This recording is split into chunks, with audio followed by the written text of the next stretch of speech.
बिस्मिल्लाहिर्रहमानिर्रहीम अस्सलाम वालेकुम। 9 जून साल 2026 और मैं आपका मेज़बान गुलाम मुस्तफ़ा। आप यूट्यूब चैनल और फेसबुक पेज देख रहे हैं। उम्मीद है कि आप लोग जहाँ भी होंगे बखैर व आफियत होंगे। इस वक्त ईरान से एक बहुत बड़ी ब्रेकिंग सामने आ रही है। ईरान की बिल्डिंगें लरज़ गई हैं। एक बड़े लेवल का जो ज़लज़ला है उसकी शिद्दत महसूस की गई है। इस हवाले से क्या कुछ तहलका खेज़ रिपोर्ट है, क्या ईरान ने एक बहुत बड़ा एटमी हथियारों का एक तजर्बा कामयाबी के साथ कर दिया है, इसके अंदर कितनी सदाकत है, कितने हक़ाइक़ हैं, इस पर हम बात करेंगे। और इसके साथ साथ हम आज की इस वीडियो के अंदर बात करने जा रहे हैं कि सऊदी अरब और रूस और तुर्किया के दरमियान एक बहुत बड़ा मुआहदा हुआ है। पाकिस्तान को इस मुआहदे से क्या लेना देना है, पाकिस्तान को इससे क्या ताल्लुक़ है, पाकिस्तान को इससे क्या फ़ायदा है, ये भी आप लोगों के लिए जानना बेहद ज़रूरी है।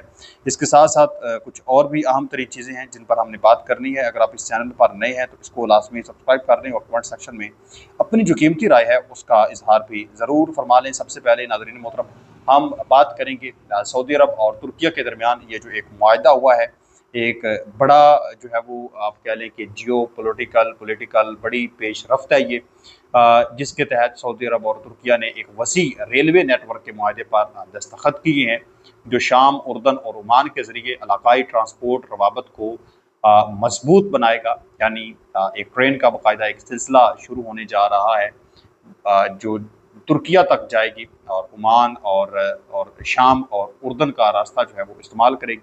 पाकिस्तान के लिए इस डील के मुमकिना फ़वाइद जो हैं वो मैं आप लोगों के साथ शेयर करने चाह रहा हूँ। इलाकाई रवाबत और तजारती रसाई, पहला हमें ये फ़ायदा होगा, यानी ये मनसूबा मशरक़ वस्ता को यूरोप के साथ जोड़ता है। अगर पाकिस्तान को इस नेटवर्क तक रसाई मिलती है, मसलन ईरान के ज़रिए या समंदरी रास्ते से ओमान सऊदी अरब तक, तो पाकिस्तान मसनूआत की यूरोपीय मंडियों तक रसाई तेज़ और सस्ती हो सकती है। जिस तरह से हमारी मसनूआत जो हैं वो उज़्बेकिस्तान तक, किर्गिस्तान तक, अज़रबैजान, ईरान तक आसानी के साथ पहुँच जाती हैं। तो इस तरह से अगर यहाँ पर क्योंकि हमारा सऊदी अरब के साथ म्यूचुअल डिफेंस पैक्ट भी है, काफ़ी बड़े बड़े मुआहदे हैं, तो अगर सऊदी अरब इसमें हमारी हेल्प करता है तो हमारी जो चीज़ें हैं वो यूरोप तक फिर आसानी के साथ पहुँच जाएंगी और इससे इंटरनेशनल मार्केट के अंदर हमारी चीज़ें जो है वो फ़रोख्त होंगी और काफ़ी ज़्यादा फ़ायदा होगा। सी पैक के तनाजुर में ये रेलवे लाइन मशरक़ से मगरब तक एक नए तजारती कॉरिडोर का हिस्सा बन सकती है, जिससे पाकिस्तान एक अहम ट्रांसिट हब के तौर पर उभर सकता है। तवानाई और लॉजिस्टिक्स के हवाले से भी हमें फ़ायदा होगा, यानी पाकिस्तान अपनी तवानाई की ज़रूरियात के लिए खलीजी ममालिक पर मुनहसर है। रेलवे के इस वसी नेटवर्क से मुस्तकबिल में तवानाई के मनसूबों और सप्लाई चेन को बेहतर बनाने में मदद मिल सकती है। लॉजिस्टिक्स के अखराजात में कमी से पाकिस्तान की दरमदात और बरमदात की कीमतों में इस्तेकाम आ सकता है। फ़ायदा, ये एक बड़ा फ़ायदा होगा। इसके अलावा जो मजहबी सियाहत है, सफ़र है इस नेटवर्क में, यानी मदीना तुल मुनव्वरा जाना, मक्का तुल मुअज़्ज़मा में जाना और फिर वहाँ से दूसरे, अगर हमने सैर व तफरीह के लिए भी दूसरे ममालिक को फिरना हो तो भी एक अच्छा ये हमारे लिए ऑप्शन हो सकता है। बहरहाल देखते हैं पाकिस्तान को इसमें कोई पाकिस्तान एंट्री करता है या जगह पाकिस्तान को नहीं मिलती या पाकिस्तान जगह बना पाता है, ये तो फिर अब नेक्स्ट मुस्तकबिल के अंदर ही इस पर कोई डिसीजन होगा। तो फिर जो भी डिटेल्स आएंगी मैं वो आप लोगों के साथ ज़रूर शेयर कर दूँगा। दूसरी तरफ नाज़रीन मोहतरम, इस वक्त एक बड़ी खबर ये सामने आ रही है कि पाकिस्तान की जो एयरफोर्स है वो जंगी तैयारे लेकर आज़ाद कश्मीर के ऊपर गश्त कर रही है मुसलसल। वो इंडियन एयरफोर्स के ड्रोन का इंतज़ार कर रहे हैं कि किस जैसे ही कोई इंडिया का कोई ड्रोन यहाँ पर आता है, क्योंकि इंडिया की जानिब से धमकियाँ दी जाती हैं और इंडिया की सरहद के अंदर जो है वो पाकिस्तान के ड्रोन गया तो जिसको वो ना तबाह कर सकते, तो मुमकिन तौर पर कोई उनकी जानिब से भी इस तरह की कोई हरकत की जा सकती है। तो इस वजह से बताया ये जा रहा है, रिपोर्ट ये सामने आ रही है कि पाकिस्तान एयरफोर्स इस वक्त आज़ाद कश्मीर के ऊपर गश्त कर रही है। और वैसे भी वहाँ पर हालात आप जानते हैं कि काफ़ी इस वक्त गंभीर सूरत बनी हुई है। पुलिस के भी नौजवान बड़ी तादाद में ज़ख्मी हुए हैं, मारे गए हैं, और दूसरी तरफ वहाँ पर कश्मीरी नौजवान जो हैं वो भी बड़ी तादाद में मारे जा रहे हैं, ज़ख्मी हैं बड़ी तादाद में। तो हालात कशीदा हैं। दुआ है कि खालिक़ कायनात इस्तेहकाम मुल्क पाकिस्तान को नसीब फरमाए और इसके अंदरूनी और बैरूनी दुश्मनों को तबाह बर्बाद फरमाए।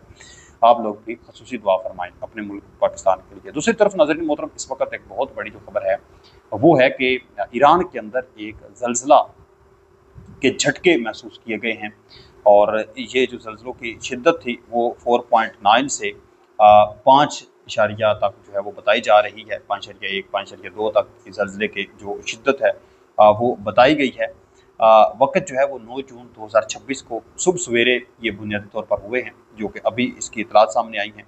जनूबी ईरान में हॉर्मुज़गान के सूबे में जो सरगास के करीब ये इलाका बनता है, वहाँ पर ये ज़ल्ज़ला हुआ है, आया है। और बंदर अब्बास से तकरीबन ये 113 किलोमीटर शुमाल मशरक और मिनाब से 101 किलोमीटर शुमाल की तरफ ये बनता है इलाका जहाँ पर ये ज़ल्ज़ला आया है। और तकरीबन 10 से 22 किलोमीटर तक गहराई थी इस ज़ल्ज़ले की, जो झटके महसूस हुए हैं। अभी तक किसी कोई बड़े जानी नुकसान की या माली नुकसान की कोई अभी तक तस्दीक नहीं हो सकी। कुछ इलाकों में झटके महसूस किए गए हैं, लोगों में हलचल मची है, लेकिन बड़ी तबाही की खबरें सामने नहीं आ सकी।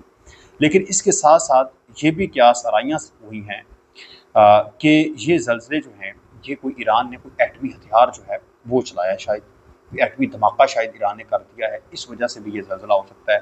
जबकि USGS और EMSC की जानिब से और दीगर साइंसी इदारों ने वाज़ेह तौर पर कहा है कि ये कुदरती ज़ल्ज़ला है, ना कि मसनूई ज़ल्ज़ला है, यानी ये एक कुदरती है। ये कोई ईरान ने कोई एटमी धमाका वगैरह नहीं किया जिसकी वजह से इस तरह का कोई हंगामा बरपा हुआ हो। तो ये टोटली जो है वो कुदरती बताया जा रहा है।